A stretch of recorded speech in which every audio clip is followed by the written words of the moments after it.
Hello, everybody, and welcome to the Real Writers of the OC, where we talk to writers that from all over beautiful Orange County, California, which is the background I have behind me. This program is just like the Housewives, except less high heel shoes with the red thing on the bottom. Anyway, if you're a reader or a writer or just somebody that likes to discuss ideas and big ideas, keep it here. My writer today, I'm so excited to have. She has two pieces in The Truth That Can't Be Told, this anthology that you can get on Amazon. She also writes a monthly column for OC writers about the process of writing, which I know we can relate to. A lot of you out there can relate to and learn from. And she also has an article published in the LA Times about the quarantine, which again, didn't we all go through it? I just want to give a warm welcome to Andrea Lewis. Hi, Andrea. Thank you so much for being here. Hi, Bethany. Thank you for having me here. It's so exciting. Oh, good. I'm so glad you're here. So let's talk about, first of all, let's talk about your pieces in The Truth That Can't Be Told. You have a poem and a short story. The poem is called Confession, and it is a terrible confession. Tell me a little bit more about the genesis of that poem. It is a true confession, unfortunately. Well, I'm not going to give it away. You guys can all go get this to know the truth. It is the truth that can't be told. But it is inspired by a true happening, by a true little story that happened to me when I was very young. I can't even remember the age, but I can tell you that my brother used to have little bunnies, but they were not pets. This was back in the communist years of Romania, where I grew up. And food was scarce back then. And we did have in the backyard, my brother was growing rabbits. So they were not pets. They didn't have names. And you can guess the rest. I see.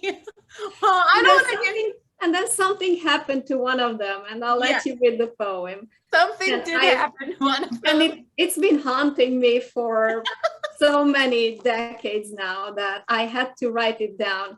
And although my brother has a copy of the book, I'm not sure he's read the poem. And if he doesn't, I'm happy. Oh, does he still not know? I don't think he's ever found out. Well, if there isn't something more apropos for an anthology called The Truth That Can't Be Told, I don't know what it is. You guys have got to read this poem. Okay, We'll move on to your other piece called Made in Heaven. You know what struck me the most about this piece was, and obviously we're going to talk more and more about this, but just like you don't have to know anything about your event, you just feel the international world of this story. Tell me more about the genesis of that story.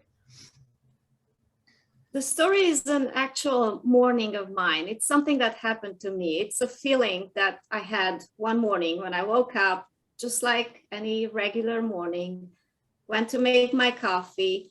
And then I had this, while reading, I had a little break between while drinking my coffee in the morning, and I was reading this book here. And I had so many flashbacks of the time when I visited Switzerland. And you will see that in the story. Yeah, it's so cool. I really felt like I was at those places. Well, you are now, because the lake behind me is Lake Geneva. Oh, good. Oh my goodness. I need this. I grew up with American public school education. I know nothing about geography. Okay, Lake Geneva, I'm learning. Right. And by the lake there's a statue of Freddie Mercury. Very close to the statue, there's a studio where the band Queen recorded a lot of their albums. So I took a trip about 4 years ago to Switzerland, and I visited that studio and the statue. Now, there's a big and deep connection of mine to Freddie Mercury and the music of the band Queen, because I discovered it when I was in high school, which is early 90s, right after the fall of communism. So discovering this music, which we didn't have access to it in the communist years, but only after the fall, coincided with also the death of Freddie Mercury. Mm-hmm. And reading that whole story back then and listening to that music, it was just freedom to me. So I had that deep connection when I went to visit this place. And I had this purpose of the visit. And all those feelings I captured in pictures of the lake, of the places I took. Upon the advice of a friend of mine, I took countless pictures and selfies. My selfies are terrible, but at that time, I didn't know I was gathering material. And I took little videos of the waves, of the water splashing the boulders and everything.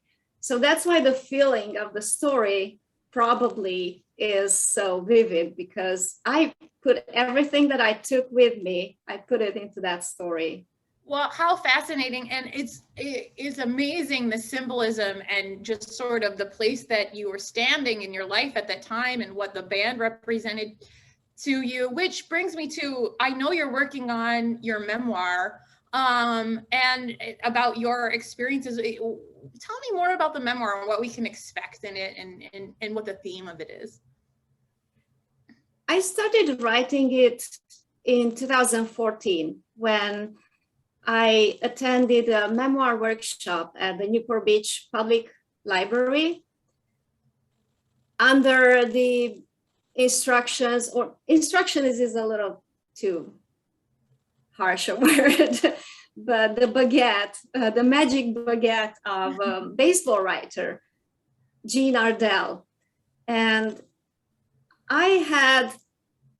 I realized that writing little stories, just snippets of what I could remember, but it was just a little thing that I felt like doing. And from story to story, I realized I was writing about the way I came to the United States and why I came and how it all happened and the entire background of all that. And it's not only a love story, because that's what brought me here. It's a whole lot more that was going on. And story by story, I realized I was digging deeper into feelings, into history of my family and the background of it all. So. Oh, how interesting. I can't wait to read it. You know, I love to hear about people's journey to America in particular, because we are a country of immigrants. We all are. And so it's just so cool, the stories and the process and what's going on in the world. And you have such a vivid way of, like I said, capturing a place. Also, what a good message to just tell people, you know, sometimes when we create things, there's all these snippets and we might not realize it in the moment, but sometimes all those little snippets all of a sudden make a whole, and that can be a creative process. Is that your process usually? My creative process is rather messy because, like you just mentioned, yes, there are little snippets, and sometimes it's a story from one moment in my life, and then there's another story back there, and then there are connections between them. So it's what comes to me and how they come to me, and that's how I put them down. That there is an outline, for instance, of my memoir. Yes, there is a backbone, but I write about what comes to me, what I feel in that moment. So yeah, I guess it's a little messy. I mean, messy is good. And I think that it's so interesting to hear about everybody's process. Some people have a very linear process and have hours of the day that they do things. And some people have ideas just come. And I just love hearing about all the different processes. So you wrote this article for the OC writers, and it really is on the process of writing, or not process, but like things about writing. Yes, there are certain topics from the craft of writing, the one I'm working on now is about dialogue, how to use dialogue and why dialogue is used at all in novels or stories of any kind. And it's a discipline of doing the research, and eventually I end up learning a whole lot about the craft of writing. So it forces me to read this stuff and to research it. And it's a good discipline in general for any type of writing that anyone can wants to do. Yeah, you know, it's so cool because, you know, I think all that information can just be tools in people's toolbox. So everybody needs to check out this column if you're interested in writing at all. And I think I am a script writer and I love reading novels, but I do find even in novels that I love so much that sometimes the dialogue in novels is one of the stickier parts because it's, I think, a different way of thinking and looking at things. So that's a great one to have everybody read, I think. Yeah, I have a little story. In college, we had a lot to read, and most of them were these big novels and everything. And I used to skip to the dialogue because in my mind, the dialogue was supposed to move the story forward. So I was skipping to the dialogue and reading that to see where it all goes. That's a great way to do it. I agree with that. It is, yeah, exactly. What they say, what do they say to each other? Okay, I got it. Well, people don't read that way. I know.